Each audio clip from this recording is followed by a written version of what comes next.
Olá, meu nome é Maria Gabriela, sou psicóloga e analista do comportamento.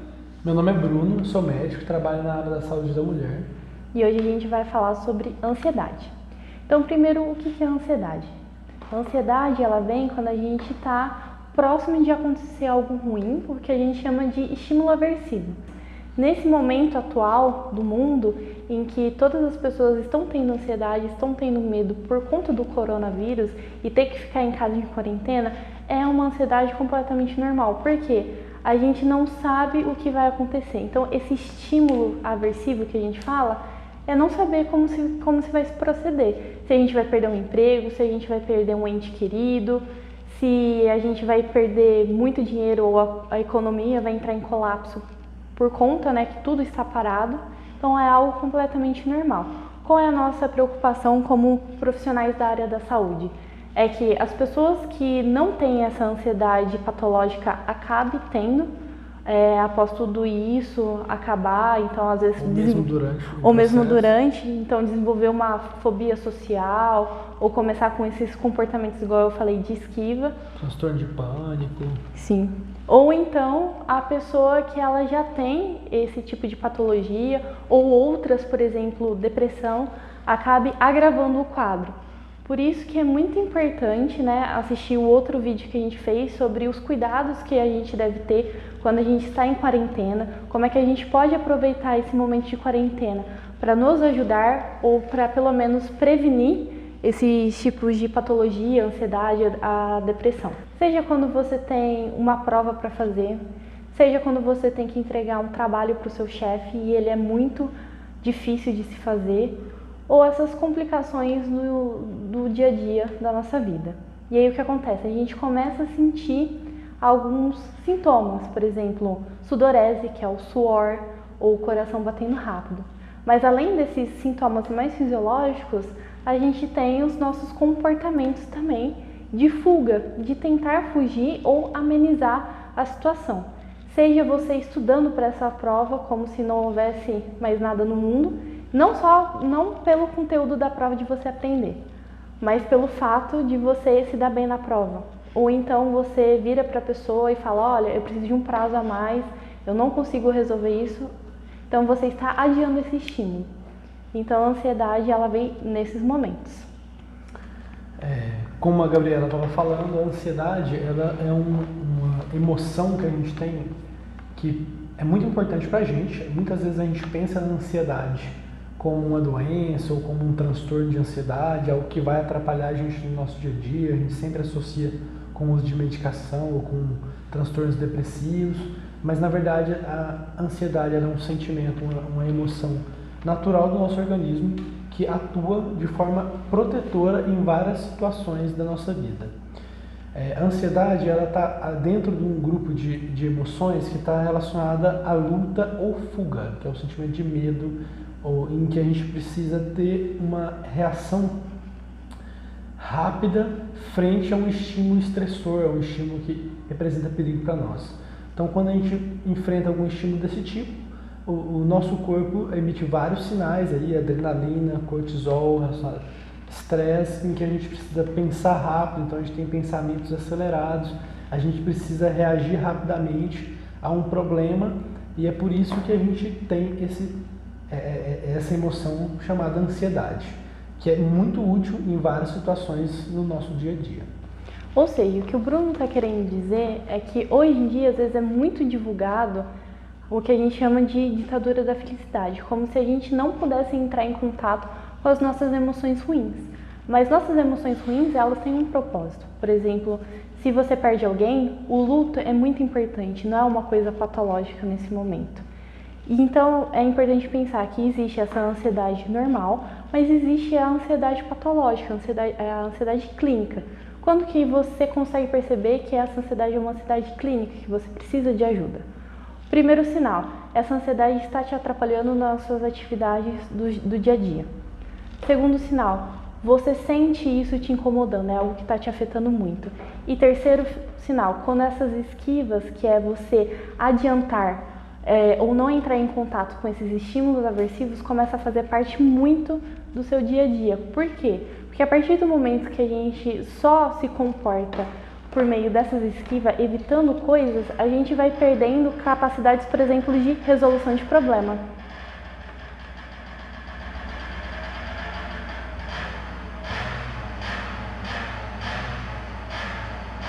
Vou esperar isso passar, que dá pra cortar o vídeo. Então, esses são os 3 sinais da ansiedade que a gente tem que tomar uma devida atenção e procurar por profissionais. Lembrando também que esse estímulo estressor que a ansiedade causa cronicamente, a gente desenvolvendo transtornos de ansiedades crônicos, eles não só afetam a nossa vida social e o nosso desempenho social, mas também causam outros transtornos físicos no nosso organismo, como por exemplo, aumenta o nosso risco cardiovascular, tende a levar a alguns desbalanços, por exemplo, na alimentação, em que a gente gera ganho de peso e aumenta ainda mais nosso risco cardiovascular, e todas as consequências que vêm logo depois disso, como doenças relacionadas ao ganho de peso, seja quais outras qualquer, e uma bola de neve. Então a gente tem que levar essa história, essa questão de como lidar com a ansiedade aguda e cronicamente, e que isso não se torne um problema crônico, né? Como a gente vai lidar com isso agora e amanhã e depois, para que isso não vá se somando, para a gente não ter essas consequências, ou tentar minimizar o máximo possível. Então, como que a gente pensa em resolver caso a gente entre em contato, né, com esse sentimento de ansiedade ou que isso vire de uma forma patológica? A psicologia, ela vai tratar isso, tem várias técnicas, né, mas as 2 principais que talvez a gente vai encontrar aí na literatura científica é de pouco em pouco, gradualmente, a gente ter contato com esse estímulo aversivo. Então, se a pessoa tem fobia social, tem fobia com cachorro, existe uma graduação, vários tipos de técnicas de aproximação, até que, de repente, esse estímulo não tem mais esse valor negativo para a gente. Ou então a gente tenta aumentar diversas habilidades que essa pessoa tem. Porque o que é a ansiedade, como eu já havia dito, é a questão da esquiva. Então, se você aumenta diversos tipos de habilidade, resolução de problema, habilidades sociais, então provavelmente essa pessoa vai estar mais preparada para lidar com certos tipos de situações que às vezes são ansiogênicas para ela. Lembrando que hoje a gente não tem um leão para fugir. O que a gente faz em relação aos nossos problemas que nos gera estresse é evitar dar desculpas, postergar a resolução deles ou o enfrentamento deles, o que vai piorando o processo de ansiedade, porque eles não deixam de existir. É um leão que você foge e o leão desaparece. Aí você deixa o trabalho para fazer amanhã você continua tendo trabalho, você continua tendo o estímulo estressor amanhã de novo. Então, eu acho que é muito importante lembrar e ressaltar que cada caso é um caso. Então, essas técnicas, elas são utilizadas de maneira muito contextuais, de acordo com as habilidades, de acordo com a entrevista que a gente faz, de acordo com as habilidades que cada um tem e déficits que cada um tem.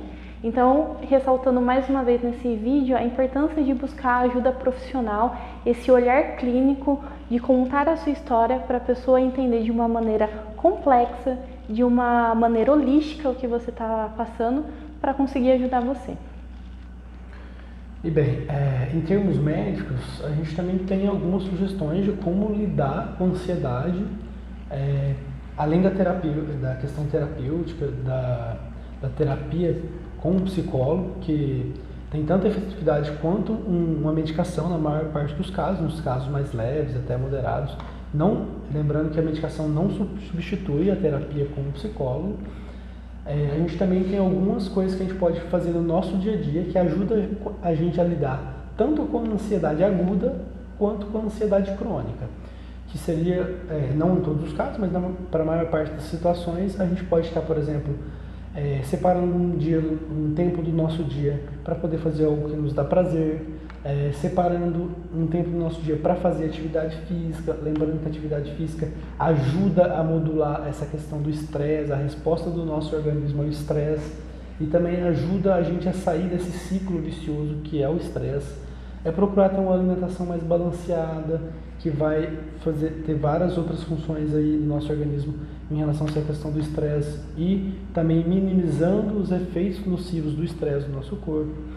e tentando dormir bem, lembrando que a falta de sono é algo que gera muito estresse, piora a ansiedade, diminui a nossa capacidade de resposta a eventos estressores e também tentar aí organizar, às vezes, se é o caso que você está tendo muita ansiedade, porque tem muitas coisas acumuladas, por exemplo, você pode tentar anotar as coisas que você tem para fazer, para ver se você consegue se organizar e tira aquelas coisas da sua cabeça. Então a gente tem algumas sugestões aí. De principal sugestão que a gente pode estar fazendo nesse período de crise, em que todo mundo está de quarentena, é procurar se alimentar bem, procurar organizar o próprio dia a fim de fazer várias coisas em um planejamento, dividindo o próprio tempo, aí um tempo para o trabalho, um tempo para ficar com a família, um tempo para se alimentar bem e até mesmo um tempo para fazer atividade física, que é possível você fazer atividade física dentro de casa, é possível você fazer uma caminhada sozinho, aí, sem ter contato com outras pessoas,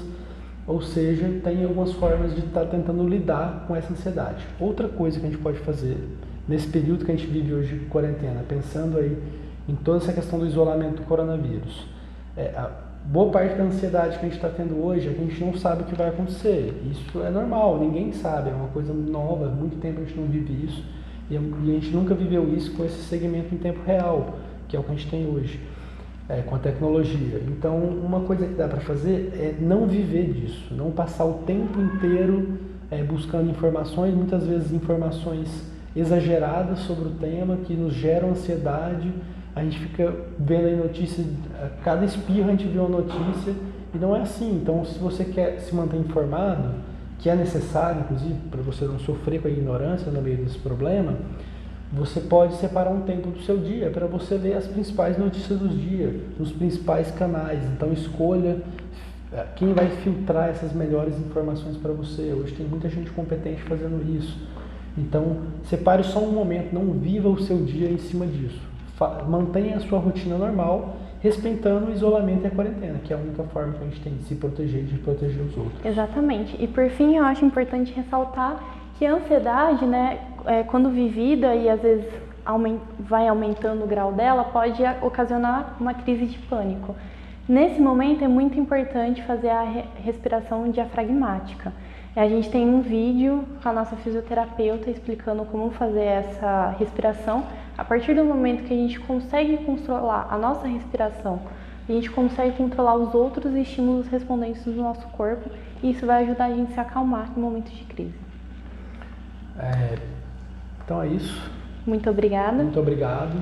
Até o próximo vídeo. Se vocês tiverem dúvida, pode deixar nos comentários, a gente vai estar respondendo. Segue a gente no canal do Elas Bem e no Instagram. Muito obrigado a vocês. Muito obrigada.